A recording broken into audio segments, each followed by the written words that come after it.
fine art in painting, but I've always kind of, ever since I graduated, I didn't really paint anymore, but I turned to photography.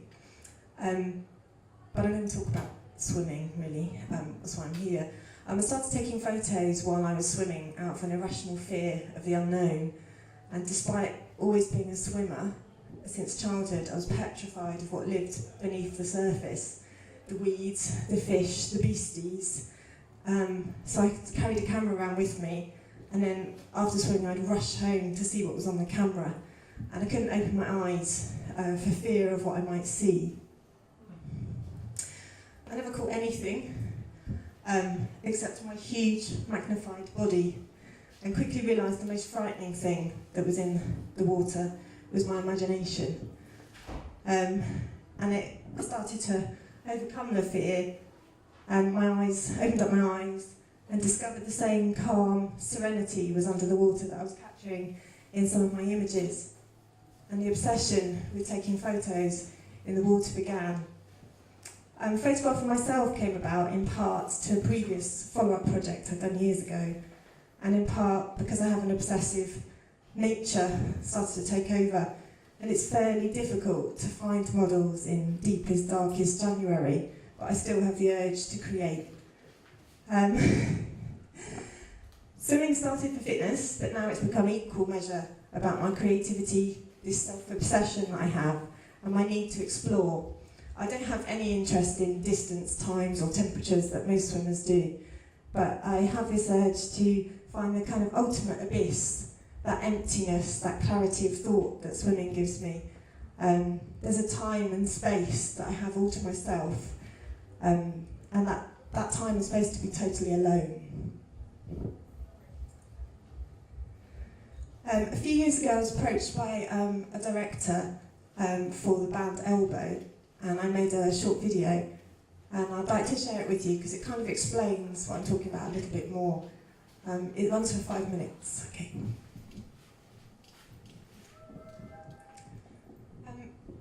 Every April for the last few years I've taken on the adventure of swimming outdoors every day. It started after a friend and fellow swimmer took part in 30 days of biking. I don't know, some of you may have heard about that. I didn't own a bike, but I thought it would be great to swim the month alongside her. There were no rules involved, just to experience the sheer joy of being outside in the water one way or another. For 30 days, the same as the biking. The 30 lakes, 30 days, which came about by accident. It was perhaps a typo on an email from a TV researcher, or just wishful thinking. It was an idea that horrified me at first, but I embraced with massive enthusiasm. And before I knew it, I'd met a director from the BBC, from Countryfile, and we all thought it was a brilliant idea. Because I mean, some lakes only take a few hours to walk into and back out of, and it's not as if I have a job or anything. And I had, as you saw in the video, I was on this kind of mission to visit all these different lakes in Snowdonia, so I thought it would be a great idea. So it wasn't particularly easy from the start. My first lake, Bobbach, I kind of came up with a thought each day, and the first one was not all lakes are lovely. You know, lots of mountain lakes are beautiful, serene and clear, and the first one was a real Snowdonian swamp. Thankfully I took some other people with me, and they went in as cannon fodder to get in first. It was brief, but definitely wasn't without some memory. And I mean, I like to think that wild swimming is quite glamorous, but this was particularly silty underfoot, and I definitely didn't want to put my feet down because I was sure I was going to be swallowed up to the bottom of the earth. So I adopted some kind of terrible exit plan with a bit of a elephant seal, maybe launch onto a rock to get out, and resulted in some pretty horrific bruising. And obviously I've been talking to the BBC, and they were arriving in a few days with a film crew. I was looking forward to my prime time TV debut in a swimsuit. So I had high hopes for day 2. I was into Clonquethlian, which is one of my favourite lakes. I always feel quite alone when I'm in this lake. It's very deep, it's vast, it's got mountains on both sides, you've got Snowdon on one side, it's got forest, the water has this wonderful yellow tone, and I adore the deep lakes because, again, going back to those fish, those beasties, those weeds, in the deep lakes, I have this theory that all that happens right at the bottom, and I'm on the top, so I'm pretty much safe. But this lake's also the source of my own drinking water, and several years ago, we'd had a boil water notice for 8 months. It had cryptosporidium. But, you know, I've been swimming here for a long time. I've been fine. Until I developed a tummy bug the next day. So this was on to my third lake, and it was quite a long walk in, about an hour, and it got quite into running. So I decided to run this one in because it was harsh April weather, but I had no energy, I was tired, it was really cold, and there's nothing like a bout of diarrhea and vomiting to really slow you down. So I got really quite sick. In the next few days I stayed quite close to home. By day 5 I was feeling a bit better, headed up onto Snowdon. Again I tried to run, but I was still feeling quite sick as a dog and totally over-egged the challenge. And not too much running took place. This is at Fin on the Glass on the flanks of Snowdon. And it's one of my favourite lakes. It has a real sort of petrol blue-green colour and tiny forests of weeds around the edges. It's a really nice lake for a good stretch out in the water. And it's amazing how water can replenish the body, because I don't think if I'd got in feeling how I did, I'd have ever made it back down that day. I felt that ill. But anyway, I stayed quite close to home the next few days because the film crew were arriving. And feeling fit again, they came back and we had 3 glorious days of weather. We were so lucky. This was April still, the weather can be quite turbulent. I chose some of my favourite mountain lakes. The director wanted the piece to have real meaning to me. So he was keen that we got up in the mountains and it wasn't just roadside. So I chose Clinconsullen, which when the sun's shining, it has this fantastic kingfisher blue colour, and it has quite steep crags on the other side. It's quite an incredible location. It feels remote, it feels isolated. But filming wasn't easy. The RAF were there that day with a Chinook flying around, and when they left, 2 jets came over as well. But eventually they left, and it was fantastic. Underneath the surface is where Sullen's really special. It has that gin clear infinity, and I guess it's the closest you can get to swimming in a glass of water. It's just quite incredible. I've seen more fish in there than I think I've ever seen in any lake, but yeah, it has a haunting emptiness. It's quite hard to describe, but it always feels quite haunting. Glyn Ardee is my favourite lake. It's kind of my favourite space in this whole world, I think. The cliffs are famous. If any of you are climbers, you must have heard of Cloggy, which is where all the climbers in North Wales seem to want to climb. And when you're swimming up there, you can hear them calling to each other on the cliffs. And the lake gives you a feeling of space, but yet also company because they're there. It's also vast, but yet it feels enclosed. And I like that it has ties with my own community. I live in Llanberis, and there's lots of tales of fairy folklore in the shepherds, and also the water flows down into my village. I often visit the river there in winter as well for a little dip. It's really refreshing. It's also quite an effort to get up to there because it's, it's quite a walk up. It's quite high up on Snowdon. I don't know, it just feels cold and it feels quite precious. This was April, and I went up 2 weeks before the guys were coming to film to check it, and it was 2/3 frozen. So I had a slight panic. I'd sold my favourite lake, and 2 weeks before, all I could manage was a sort of frozen finger tingling, a few seconds of pain in it. And I'm not opposed to going in to really cold water, but I'm sure that the film crew wanted more than a few seconds after they'd lugged all their camera equipment up there. But thankfully, the spring sunshine can heat a lake quite quickly, and all was well. We managed quite a long time in there a few weeks later. I just want to share with you something that The crew were brilliant fun, but I thought that crutch cam was taking things a little bit too far, and I refused to wear that. There were no shots from that, thankfully. Something that is a big part of swimming for me is the contemplation. I do a lot of swimming on my own. I also do a lot of swimming with a friend that's here with us tonight. But I do enjoy my own time. I enjoy a lot of company, a lot of my own company. And throughout this particular month, I do this month every year. It's a good time to refocus, particularly for my creative work. And I don't know, that time to be blissfully happy in your own company is a really wonderful thing. And I like to remind myself of that through reading back through the notes that I make afterwards.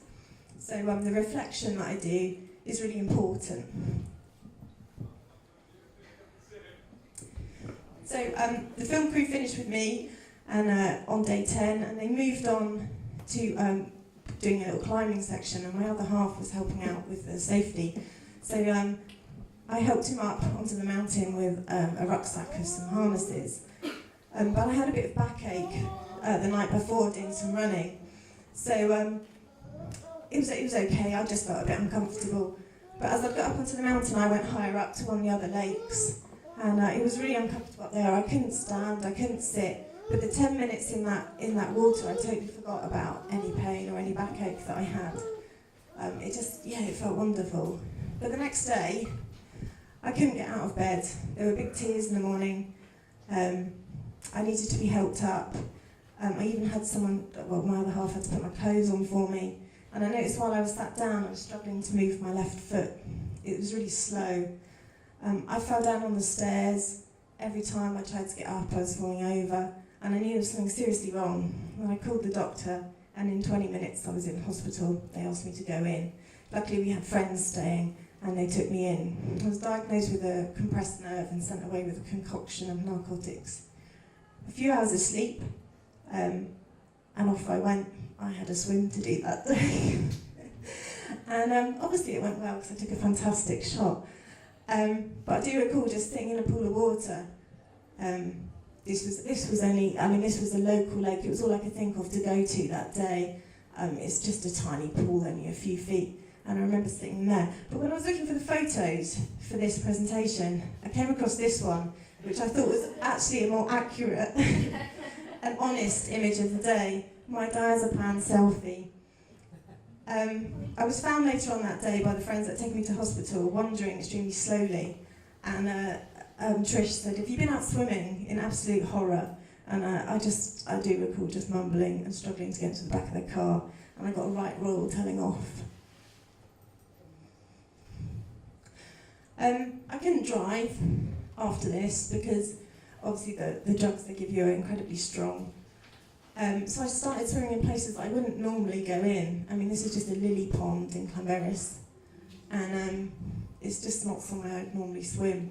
It looks really idyllic, but it definitely had hazards, such as where the nesting swans are. And it chased me out, and trying to get somewhere fast when you can barely move was really tough. I saw a physio, and the quick fix that I assumed was going to happen in a week or two wasn't looking likely.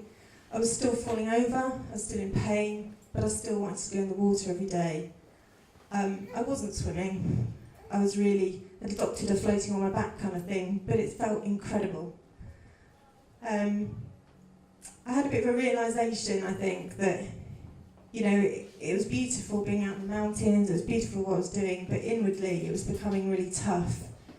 But yeah, floating was good. But back injuries, you've got to keep active, you've got to keep doing things, and I followed it to the letter. Everyone kept telling me swimming was good, only nobody was keen on the cold water. But I thought, yeah, it's a bit like ice that they kept telling me to use, it'll be fine. So I just took life slowly, but the walks in the hills were becoming frustratingly slow.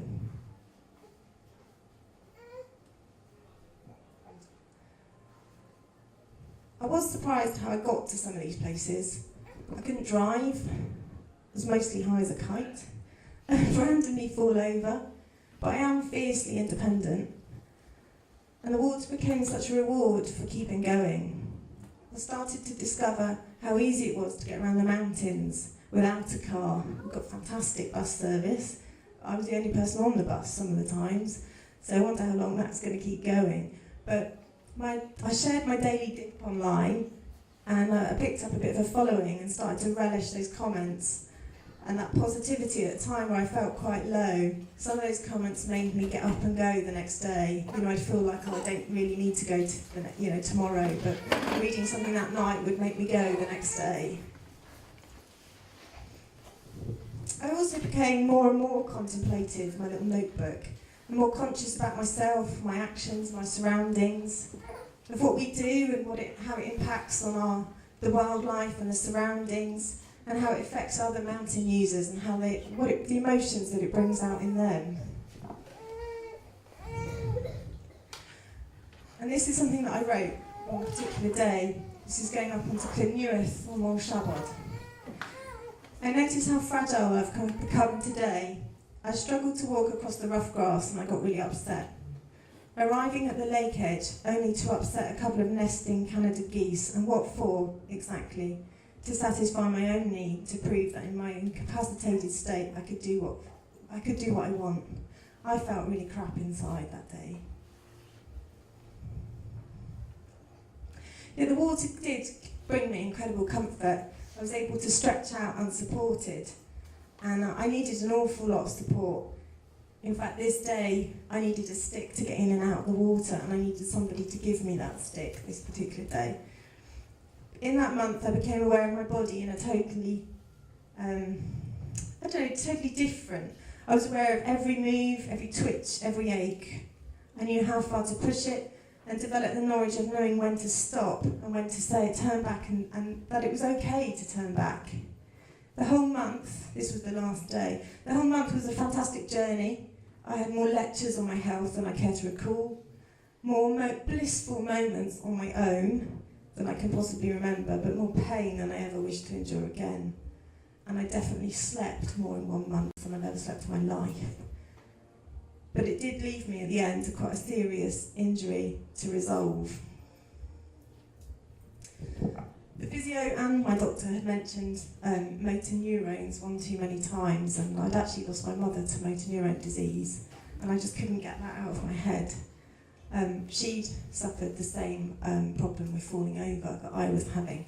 So, and I ended up opting to have an MRI scan, and relief, and not relief, I guess, but it was relieved. It was a large disc prolapse that I had that was trapping a nerve in my back, but that also I was at risk of something called Cordia syndrome, and my consultant told me that a cough or a sneeze would leave me incontinent or possibly even paralysed, and that I needed urgent surgery. So there was that kind of...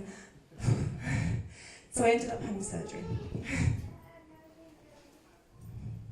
Recovery's been incredibly slow, really frustrating. Frustrating mainly because I compared myself to other people that had had the surgery, similar surgery. But I realise now that we're not all the same. Our bodies aren't the same. We don't think or feel the same, and we don't break or even heal the same. I sort of felt that I needed to write off the last year, but it's actually been amazing.